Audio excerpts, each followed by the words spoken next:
어느덧 1년간 함께 살펴보았던 아모스서를 이제 마무리할 시간이 되었습니다. 오늘도 하나님이 부어주시는 귀한 은혜가 우리에게 분명히 있을 줄 믿습니다. 우리가 지금까지 함께 살펴보았듯이 아모스의 메시지는 당시 이스라엘 백성들이 듣기에는 상당히 혁명적인 그러한 것이었습니다. 그가 특히 강조한 것은 율법이 가지는 사회 정의 부분이었습니다. 하나님은 모든 이스라엘에게 자기 땅을 허락하셨죠. 모두 자기의 포도나무와 자기의 무화과 나무를 가지고 있었습니다. 율법에는 이런 평등과 자유를 지켜주는 장치 또한 있었죠. 출애굽기에 보면 모세의 율법에 가장 먼저 나오는 것이 바로 노예법입니다. 그만큼 하나님은 앞으로 이루어질 하나님의 백성들 안에서의 자유와 평등을 중요하게 생각하셨다라는 겁니다. 안식년이 되면 종을 해방하도록 하였고 희년이 되면 토지까지 다 돌려주도록 했습니다. 그리고 이자 놀이를 하지 못하게 하였고 가난한 자의 외투를 저당 잡지 못하게 했습니다.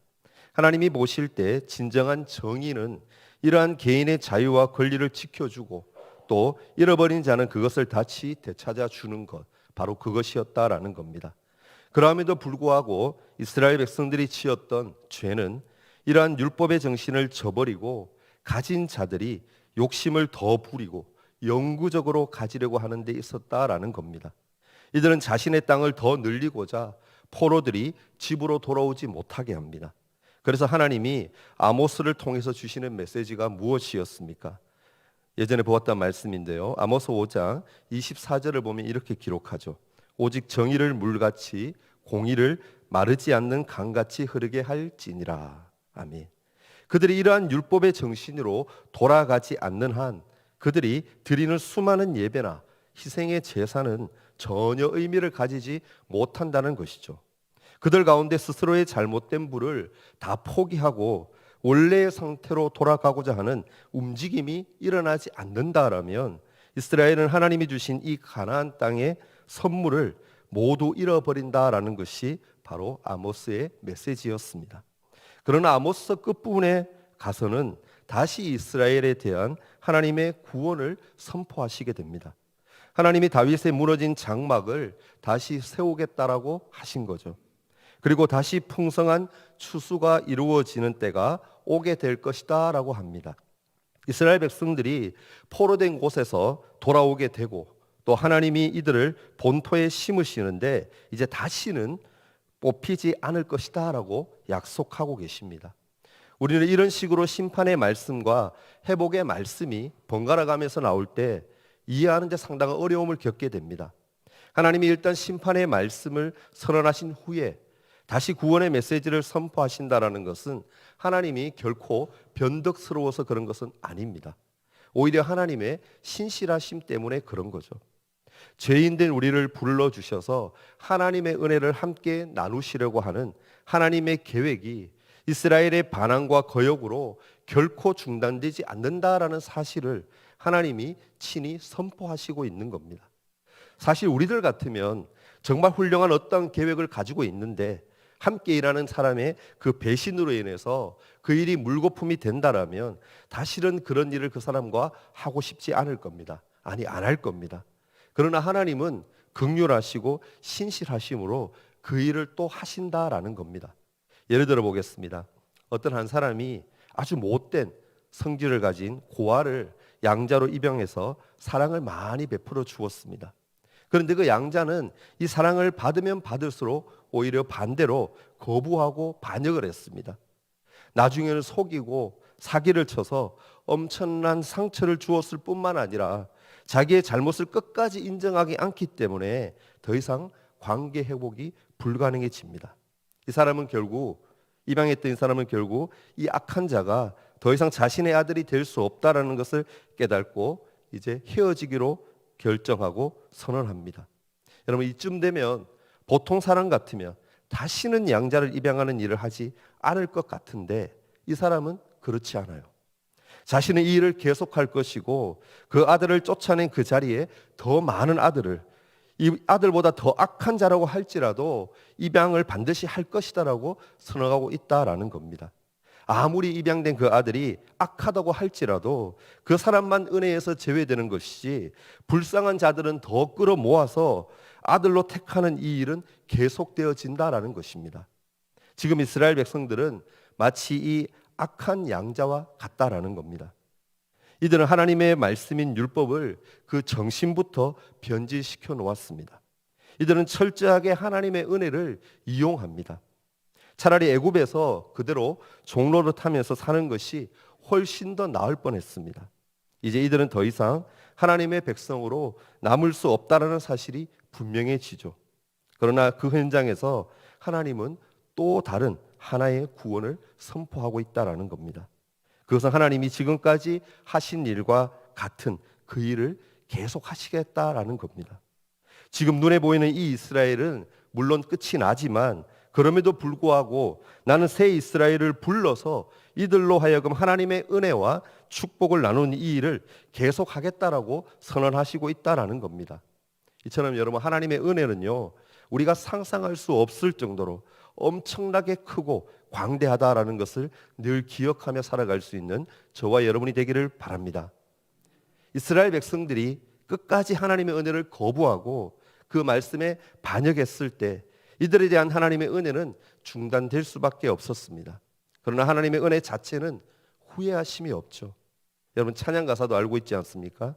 하나님의 부르심에는 후회하심이 없네. 내가 이 자리에 선 것도 뭐라고요? 주의 부르심이라. 아멘. 여러분, 하나님의 부르심에 응답해서 다 이 자리에 나오신 줄 믿습니다. 하나님은요, 이스라엘을 부르시고 그들을 사랑하시고 그들에게 은혜를 주셨던 것을 결코 후회하지 않습니다.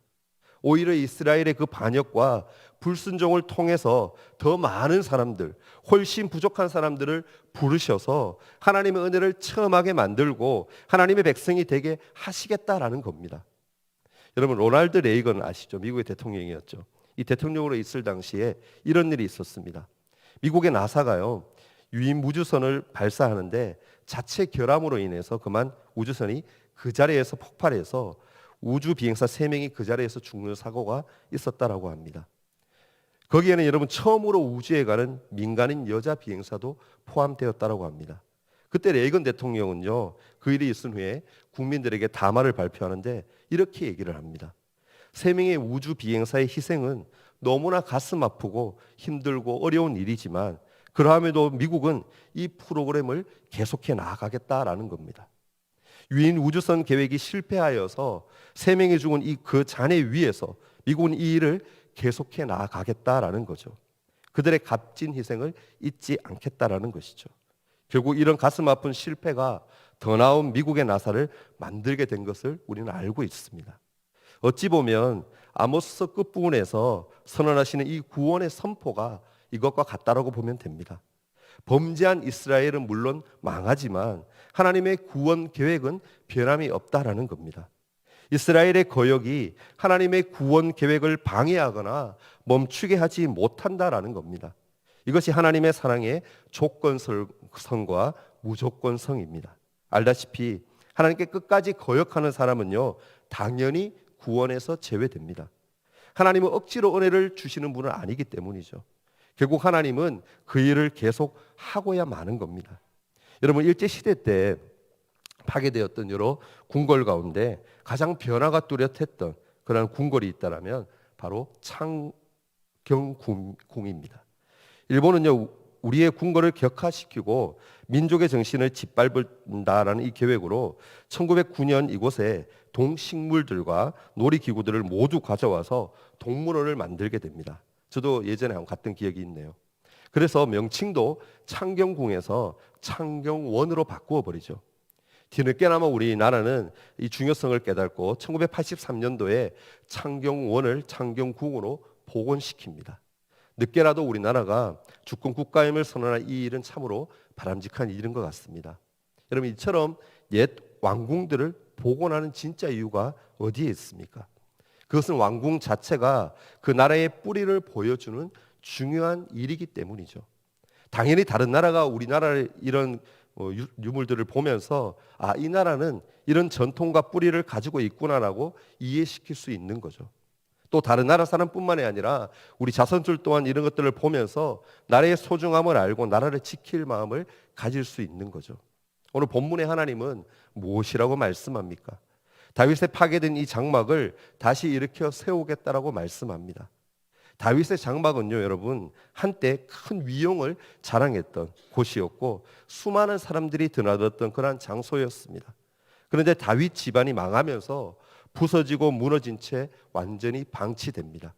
아무도 관심이 없는 이곳을 하나님은 앞으로 어떠한 날이 이를 텐데 그 날이 오면 이 무너진 다윗의 장막을 복원하겠다라고 하시는 거죠. 오늘 읽은 11절 말씀인데요. 함께 한번 읽었으면 좋겠습니다. 자, 시작. 그날에 내가 다윗의 무너진 장막을 일으키고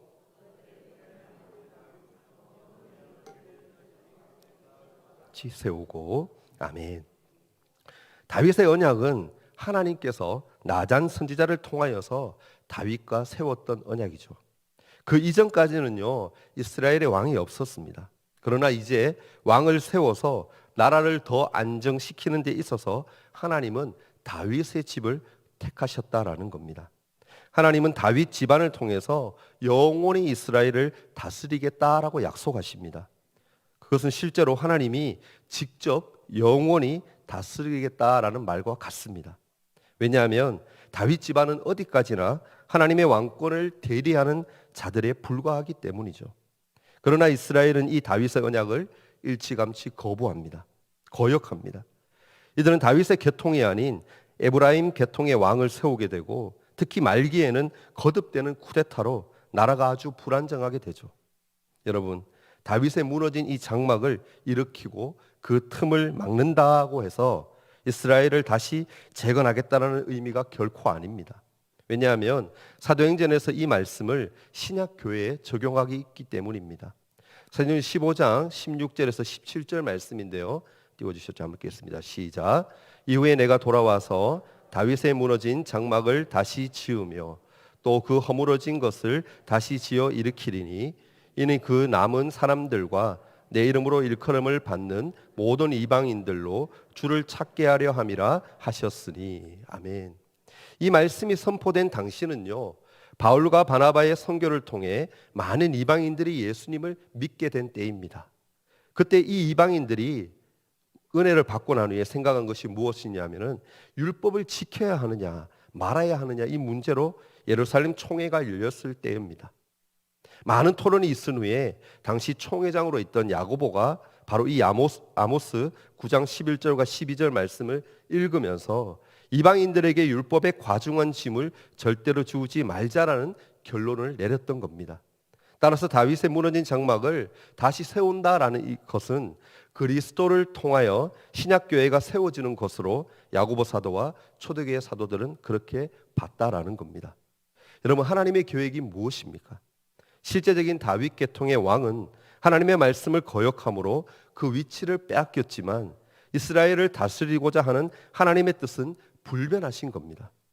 하나님은 다윗의 뿌리 대신 그리스도를 통해 우리 믿는 자들을 영원히 다스린다라고 말합니다. 이 장막을 다시 세운다라는 것은 하나님의 나라를 다시 세우겠다라는 뜻입니다. 이 나라는 물리적인 이스라엘이 결코 아닙니다.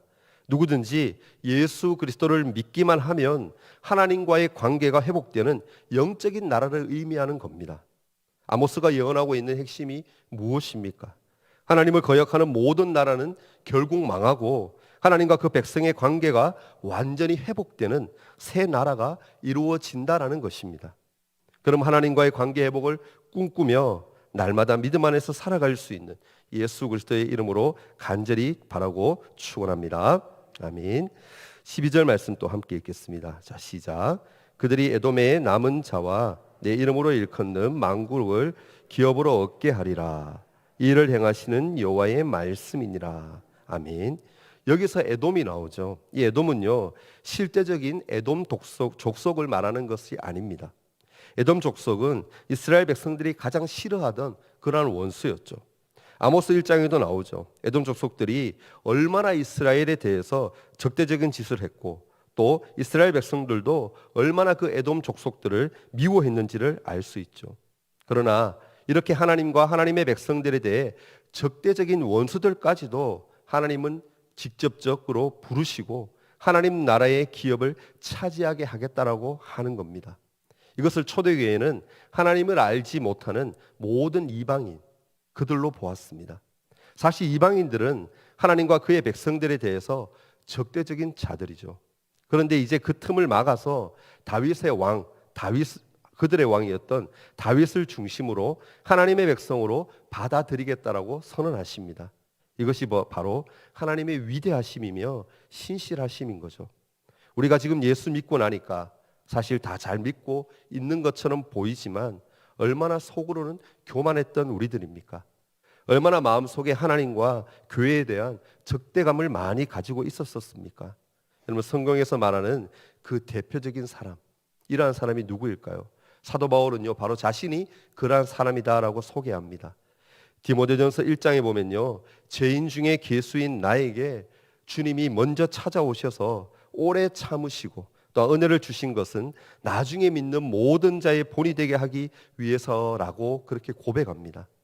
어떤 원수 같은 자를 하나님은 부르셔서 사도로 삼으시고 그 나라의 백성이 되게 하셔서 또한 영원한 생명을 얻게 하셨는데 그 모델이 바로 자신이다라는 겁니다. 우리 모두 바울만큼이나 다 교만한 그런 자들 아닙니까? 이 세상에서 도저히 이해할 수 없는 것이 사실 우리 같은 자들을 부르셨고 또한 예수 믿고 구원받게 하신 하나님의 은혜 아닙니까? 그러므로 우리는요, 이 하나만으로도 만족할 수 있어야 합니다. 또 다른 욕심을 내면요, 이스라엘처럼 된다라는 것을 우리는 기억해야 합니다. 이제 다시는 하나님의 은혜에서 떠나지 말기를 바랍니다. 다시는 다른 욕심들이 나를 지배하지 못하게 해야 하고 하나님 백성 삼으신 것만으로도 두고두고 감사와 찬송을 올려드려야 함이 마땅한 줄 믿습니다. 사실 교회에 나오지 않는 사람이요, 교회를 미워하고 욕하는 것 전혀 이상한 게 아니죠. 그들 속에 근본적으로 하나님께 대한 미움이 있기 때문이죠.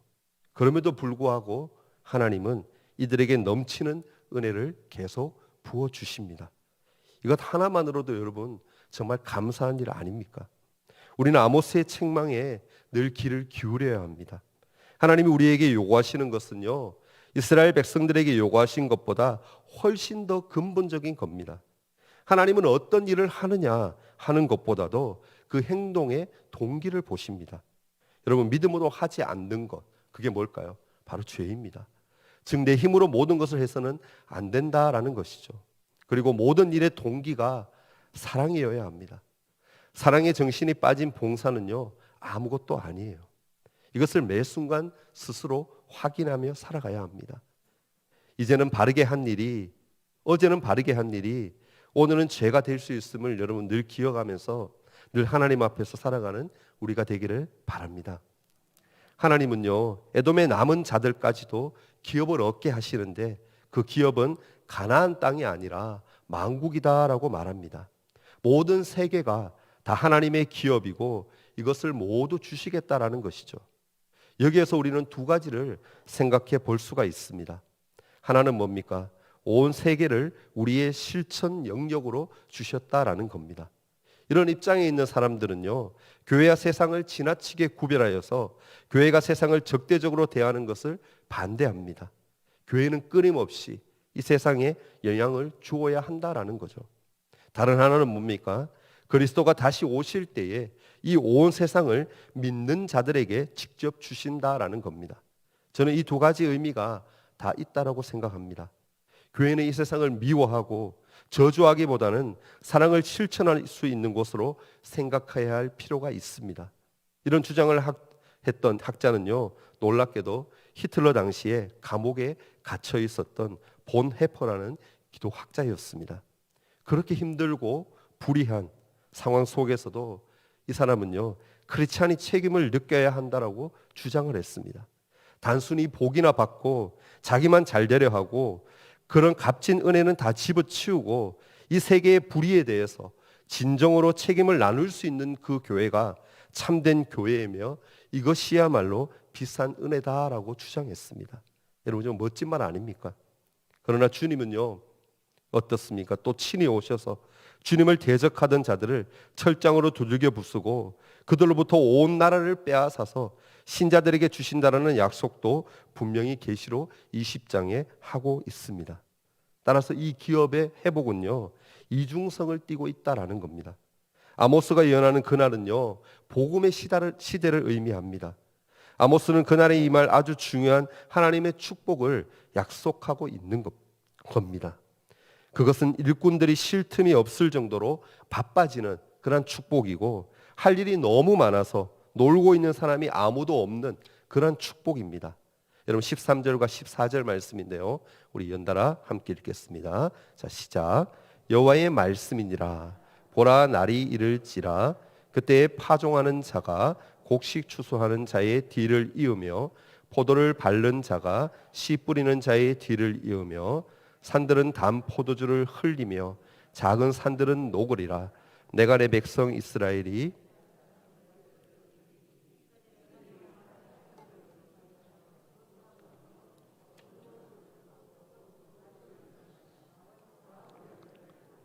그 열매를 먹으리라. 아멘.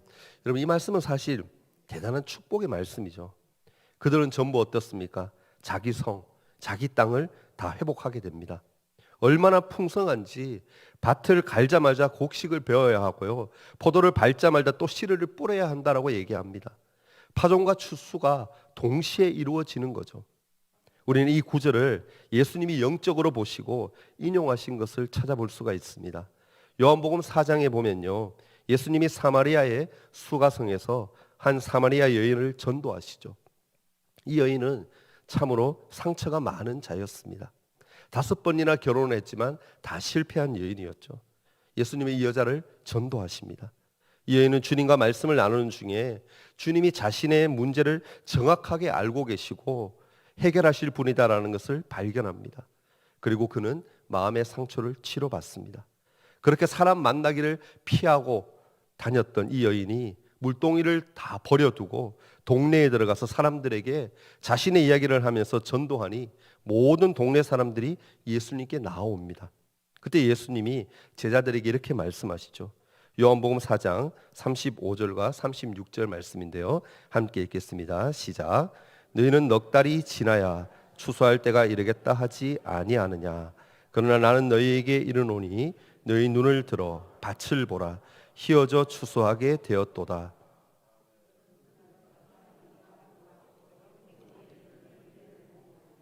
이는 뿌리는 자와 거두는 자가 함께 즐거워하게 하려 함이라. 아멘. 사실 예수님이 그 여자에게 전도했던 때는요, 추수하려면 아직 넉 달이나 남았던 이른 때였습니다. 그러나 이 여자가 예수님을 만나고 변화되어서 동네에 가서 사람들을 다 전도해서 오는 것을 보시고는 주님은 이미 추수가 다 되었다라고 하십니다. 예수님의 눈에는요, 모든 밭이 다 추수하게 된 걸로 보인 겁니다. 알다시피 추수는요, 볼이나 밀의 추수를 말하는 게 아닙니다. 영혼의 추수를 말씀하시는 거죠. 아직 추수가 멀었는데도 주님은 추수꾼들이 삭슬 이미 다 받았다라는 겁니다. 그러므로 이제는 씨 뿌리는 자와 추수하는 자가 함께 기뻐하면 되는 겁니다. 여러분 성령님은요, 추수하시는 분입니다. 믿으십니까? 말씀을 통해 씨를 뿌리시면서 뿌리자마자 거두기 시작하시는 분이 바로 성령님이십니다. 복음을 들은 우리는요, 어떻습니까? 다 추수꾼입니다. 임금을 미리 다 받았기 때문이죠. 우리가 영혼을 추수하는 일에 동참하지 않는다라면 그 임금을 떼어먹는 것과 같다라는 것을 우리는 기억해야 됩니다. 본문 14절에 뭐라고 얘기합니까? 사로잡힌 것을 돌이킨다라고 그렇게 얘기하죠. 이 말은 뭡니까? 종으로 팔려간 자들이 해방되어서 드디어 돌아오게 된다라는 것을 말합니다. 이것이 신약에서는 죄에 사로잡혔던 자들이 해방되어서 하나님께로 돌아오는 것을 뜻합니다.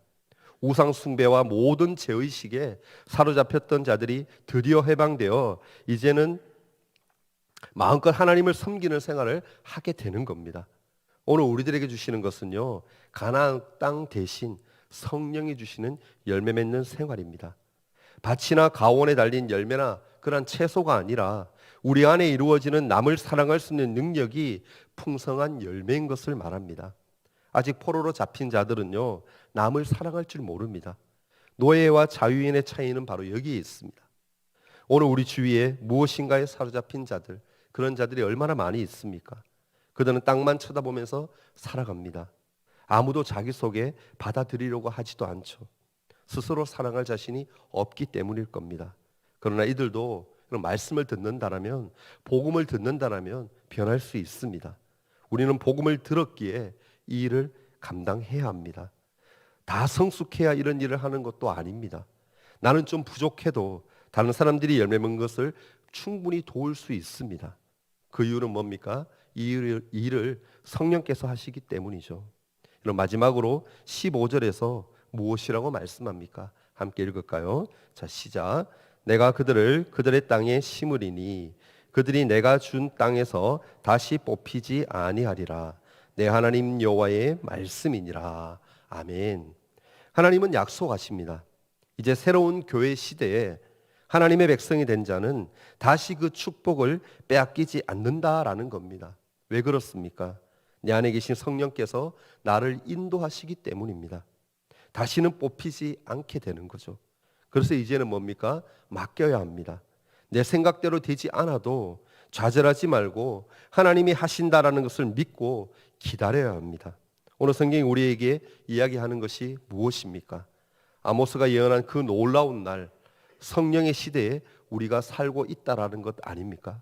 그러함에도 불구하고 그 축복을 누리지 못하는 것은 우리가 성령에 대한 욕심을 버리지 못한 탓이, 세상에 대한 욕심을 버리지 못한 탓이지 하나님의 능력이 부족해서가 아니다라는 겁니다. 여러분, 손만 내밀면 얼마든지 놀라운 축복을 받을 수 있다라는 것을 늘 기억하며 살아가는 저와 여러분이 되기를 바랍니다. 그리고 하나님이 주시는 그 은혜를 마음껏 누리면서 믿음으로 살아내는 우리 모두가 되기를 예수님의 이름으로 간절히 바라고 축원합니다. 아멘.